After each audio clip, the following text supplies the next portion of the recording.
It's an early spring evening in New Orleans, in the city's French Quarter. Stanley and Stella Kowalski live in Elysian Fields on the bottom floor of a two-storey building. Their neighbours, Steve and Eunice Hubble, live upstairs. Blanche Dubois comes around the corner, carrying a suitcase, all decked out in a pretty travelling suit and pearls. She's here looking for Stella, her little sister. But she's a bit shocked. She didn't expect Stella to live in such a shabby place. Soon after the sisters reunite, Blanche delivers the bad news. They've lost their childhood home, Belle Rive. After all their relatives died in quick succession, Blanche was forced to let the estate go to pay for their care and funerals. This is a terrible blow. There goes Blanche and Stella's inheritance. Stanley returns from bowling and greets Blanche, and it's soon obvious how different they are. Blanche comes from a world of refined southern manners, whereas Stanley insists on being casual.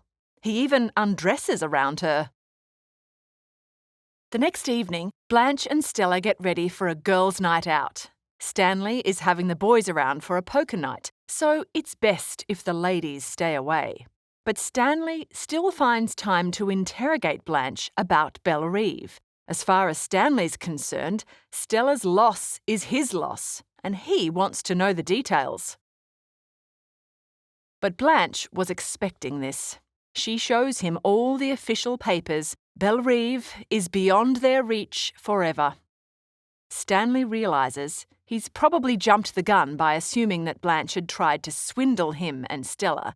Keen to change the subject, he reveals his own big news. Stella is pregnant. Blanche is overjoyed. She whisks Stella out for a happy night on the town, and the boys arrive for their poker night. Before we know it, it's 2:30 a.m. and the girls are arriving home. Stanley isn't happy that they're back, especially when Stella tells them to wrap up their game. What's more, Mitch is getting distracted by the glamorous Blanche. The tension in the room comes to a head as Stella yells at Stanley, calling him an awful drunk brute. Stanley charges for Stella, breaking through the men who try to restrain him. Offstage, we hear him hit Stella, and the men wrestle him to the ground. Blanche scoops Stella up and takes her upstairs to Eunice. Enough is enough. The boys head home, and Stanley is left alone. He stumbles outside and bellows his wife's name like a howling wolf. Stella! Quietly, Stella slips downstairs in her robe and embraces Stanley. He tenderly carries her back into their flat. Blanche tries to look for Stella but meets Mitch, who appears from around the corner. He reassures her that Stella and Stanley will be fine. They're crazy for each other. The next morning, Blanche appears at the door and fusses hysterically over Stella. Why would she return to such a man? Stella reassures Blanche that Stanley is just a passionate sort of guy. Blanche is shocked by how quickly Stella has forgiven him. She criticises their marriage of having nothing but brutal desire, like the name of the streetcar that rattles up and down their street. Unknown to them both, Stanley has arrived home and overhears their entire conversation. He announces his arrival and greets the women happily. Stella embraces him fiercely. Stanley has certainly won this round. Sometime later, Stanley arrives home and tells Blanche that a man named Shaw claims to have known her. Apparently, Shaw met Blanche at the unsavoury Hotel Flamingo in Laurel. Blanche denies it, but she's visibly uneasy. Later, she interrogates Stella about what unkind rumours Stanley might have told her. It's all too much for Blanche. That night, the Kowalskis are going on a double date with the Hubbles from upstairs. Blanche has her own date. She's going out with Mitch. As she gets ready, a young man shows up, asking for money for the newspaper. She flirts with him and kisses him without his permission. Then she quickly dismisses him, just in time for Mitch to arrive with a bunch of roses. They stay out late into the night, arriving home at 2 a.m. Sadly, the vibe on the date was flat. Mitch asks Blanche if he can kiss her, but she avoids it and changes the subject. She asks if he's heard anything from Stanley about her past. She laments their awkward living conditions and criticises how cruel he is to her. She then opens up to Mitch about her late husband, Alan. She caught him having an intimate encounter with another man. Afterwards, she told him that she was disgusted with him, and he immediately ran out and shot himself. Blanche never recovered from it. Deeply moved, Mitch embraces her, and they share a long-awaited kiss. In mid-September, Stella is preparing the apartment for Blanche's birthday. She's in the bathroom getting ready. Stanley tells Stella about all the juicy details he's found out about Blanche. Turns out, she has nowhere left to go. She was evicted from the Flamingo Hotel because she entertained too many men. She also can't be a schoolteacher anymore because she got mixed up with a 17-year-old boy. There is no way Blanche could ever return to Laurel. But Stella tries to stick up for her sister. She might not approve of everything Blanche does, but Stella has lots of compassion for her.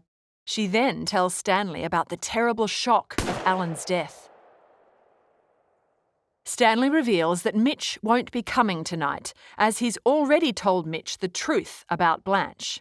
In fact, Stanley has even bought Blanche a bus ticket back to Laurel as a birthday present. Stella is mortified. The birthday celebration is strange and awkward.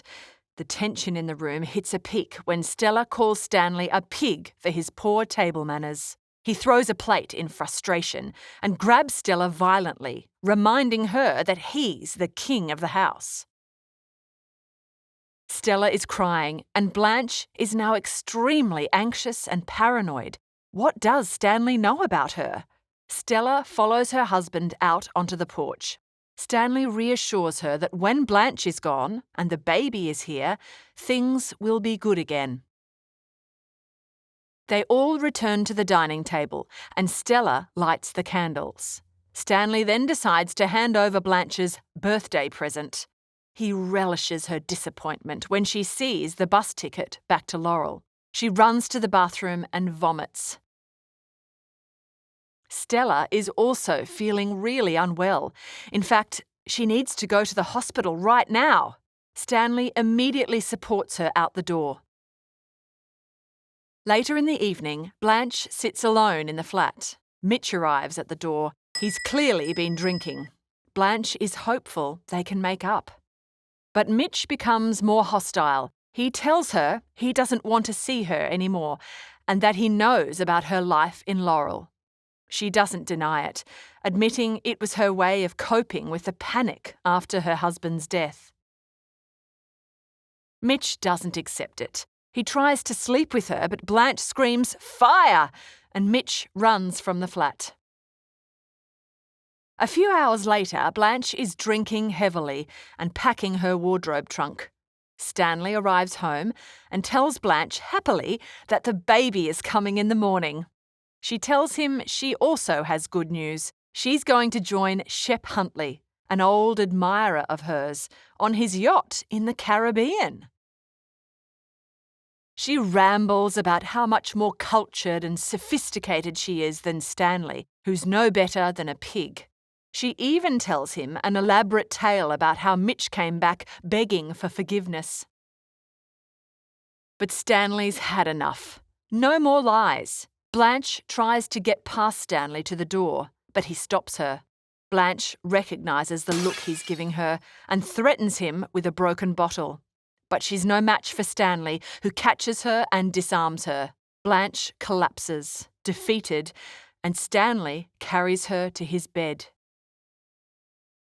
Some weeks later, the Kowalskis host another poker night. Blanche is getting ready in the bathroom, and Stella is packing her things. She tells Eunice that Blanche has been told she's going to the country for a rest. She's torn. Blanche told her what happened with Stanley. How could she believe it and continue to live with Stanley? Ultimately, Stella has taken her husband's side. Blanche emerges from the bathroom. Stanley's voice shocks her and she becomes hysterical. Soon, a doctor and a stern matron arrive. Blanche greets them, but realises something isn't right. Blanche begins to panic as Stanley and the matron close in on her. She tries to resist the matron's iron grip on her arms. The doctor gently takes off his hat, suddenly transforming into a respectful and reassuring presence. He addresses Blanche as Miss Dubois, and her terror subsides. She grips his arm and tells him that she's always depended on the kindness of strangers. The men stand back as the doctor leads Blanche out of the building and around the corner. Stella cries out after her sister, but she doesn't turn around. Stanley pulls her into an embrace and murmurs to her intimately, already reaching into her blouse. The men return to their poker game. Was there anyone as truly alone as Blanche? Perhaps Tennessee Williams wants us to think about the plight of people with softer, more vulnerable natures. What do you think?